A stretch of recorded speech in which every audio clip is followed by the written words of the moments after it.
All right, so today we are going to be working on this 66 Impala, and the project is to replace these really small inefficient fans because the car is getting pretty warm in the 200 plus range. So the wiring is it's okay, I guess. I don't know what that wiring goes to over there. We're also going to try and diagnose some of the issues with the AC is not turning on, so we're going to find out what's going on with that. Yeah, there's a lot going on here as far as the wires and, what's good, what's bad. No labels. Here's the hot for the alternator. It's a one wire, so I don't need the exciter plug. So what I need is, the only thing I'm going to touch is I just need an ignition hot, which is going to be on the back side of that distributor. Everything else, I'm not going to mess with. So the plan is to install the, I have some Hayden, they're 4,000 CFM fans. Got to mount those onto the radiator. That has a pretty nice sensor that's going to go about right here. And we are going to hook it directly to the battery. So there's a positive, there's a negative. We're going to solder all the connections. And let's see, it will be more than adequate for cooling down this car. So, pretty nice car. Pretty sweet. So, that's the project for today. All right, so these are fans from the Impala. These are Hayden. These are about $650. The reason why it's so expensive is because they put out about 4,000 CFM, which is a good amount of airflow. And then the heart of the system is this module here. This module is it's a pulse width modulation module, and it gives the operator the ability to the fans basically operate on demand. So the hotter the temperature of the engine is, the more output the fans will display or will be controlled. So it works on duty cycle. So basically, instead of the fan just turning on and being full blast, what it is up. It's basically off and then off. Or sorry, it's on and then off and then on and then off, and then the length of the pulse determines the percentage of the duty cycle. So if it's like today where it's like 70 degrees, the fans might be on like 10%. They really won't be operating, or if at all, right? So, and then also it has soft start technology. So basically, when the fans start up, you don't get that huge amperage draw on the motor. So, on the electrical system. So that's actually really cool technology. Yeah, that's pretty cool. And then when it's really hot outside, the duty cycle responds accordingly. So it's actually pretty cool. There's also an AC circuit, so when the AC turns on, it'll kick up the duty cycle to 60% no matter what. And then beyond that point, if it's warm, the engine starts getting warm, or the ambient temperature rises, it will respond accordingly. So it's actually really cool. And so, it's a tall frame. Yeah, it's all frame, so it'll fit within an inlet. So what we need to do is take this old crusty. So this is what he had on the floor, which is it's almost laughable. These things are pretty super cheap. Got those from AutoZone. Pretty much. So yeah, these are pretty shitty.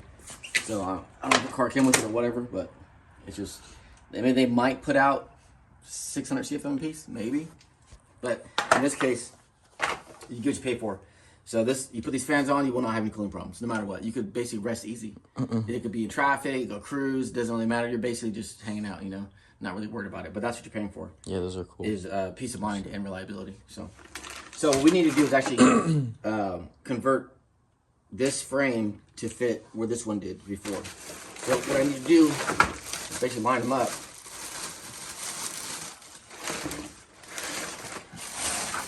And the other thing that's pretty cool is the relays are built in the module, so you don't have to. Oh, really? Yeah, you don't need separate external relays. So here's the motors, fans, I should say. So what I might need to do, let's see what's.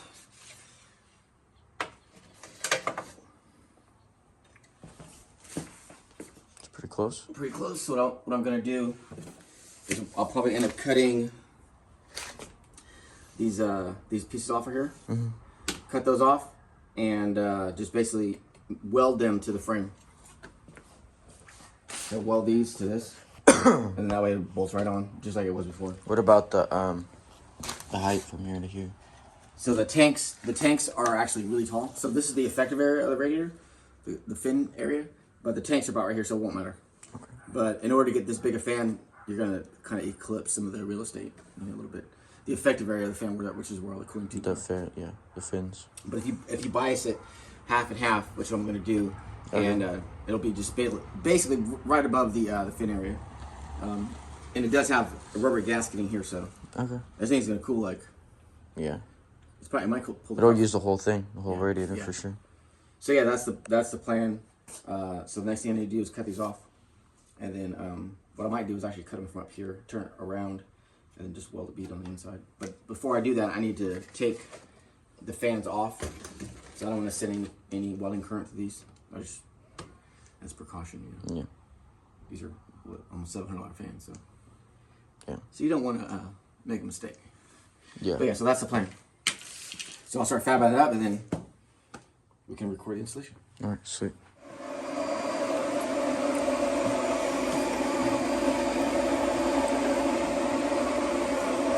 All right, I'll weld her up. A little uneven, so it may not look the best.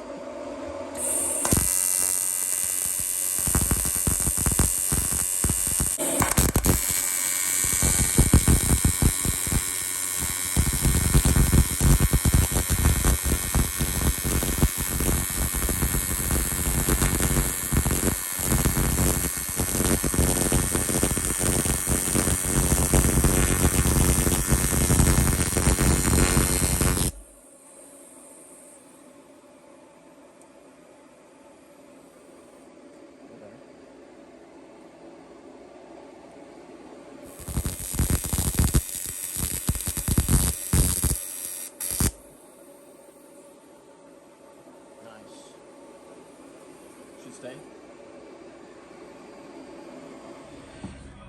All right, so I have the frame mounted here, but well, I'll weld it up. They're ready to go. So now I'm starting to look at the wiring. So this is the wire that powered the fans before, and it runs off of these two relays here. And one of these wires, so this wire here, or this wire here is a ground. They got to go into the frame, or the shroud, radiator support, I should say. And then this here is an activation from the AC compressor, which is spliced right, let's see, right, if I can get the camera focused on that, yeah, right there.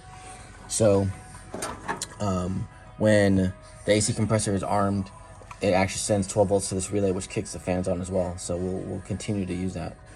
And then this is the signal from the ignition switch here that turns the fan on normal duty cycle.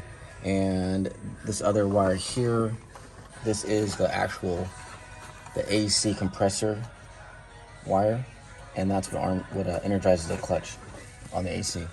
So now that we know where everything belongs, we can start. Obviously, we don't need these anymore because we're going to use this here, this pulse width modulated module, and this green wire, that's going to be the AC kick.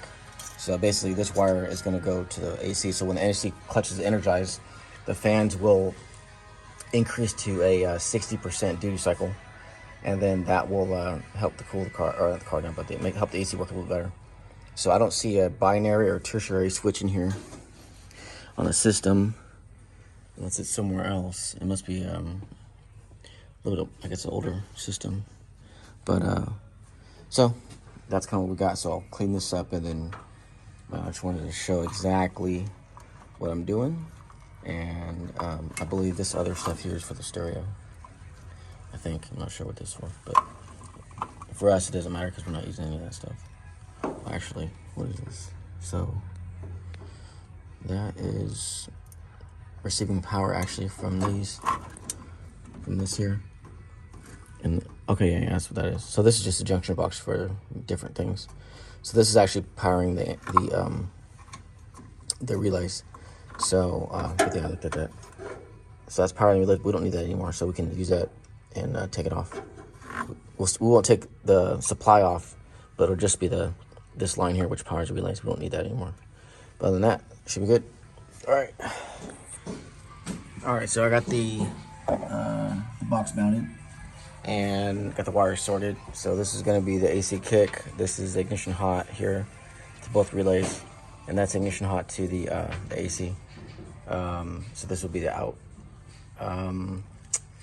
What else we got here? Oh, I found a broken wire, broken ground here, so I'll fix that. I think it's to the lighting system. So I'll get these sorted, and then I need to mount the 50 amp relay, or not relay, but a circuit breaker. All right, so circuit breaker is mounted and wired up. I fixed the broken ground on the bottom. It was there, so. All right, I got the wire secured, soldered, spliced, and ready to go. Put a ground mount on the outside for the pass-through. Just got that on, and then so now it's ready to mount. So yeah, so it looks like, alrighty. Just for the record, all of these connections are crimped and soldered for a really robust connection. So now I'm going to use the torch and heat shrink the tube. All right, so I got the AC on. It's about 85 degrees today. It's been idling for about 20 minutes. Fans are on. They're only about maybe 50% of the total capacity. Maybe 60%. And it's been idling, like I said, idling for about 20 minutes. And it is, the temperature is about 160, 165. Set the AC on. So yeah, so huge difference in performance. I'm gonna get these fans on my car. These fans are badass. They work really well.